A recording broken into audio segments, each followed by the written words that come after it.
Okay. So everybody, what unit are we?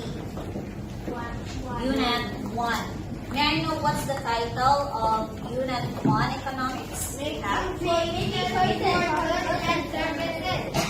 good. So everybody, Unit 1 Economics is all about making choices of goods and services. So in this topic, everybody, Unit 1, the first topic that we have, or that we're going to talk, is all about the factors that influence consumer, everybody, in choosing the goods and services. Okay. So for the objective, we are going to specify, or you're going to tell me, identify what is the factors in choosing goods and services. Alright? So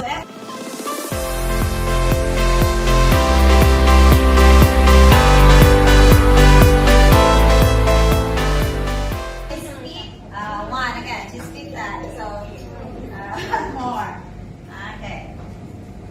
What is this? Is it a goods or a service? A service. Okay.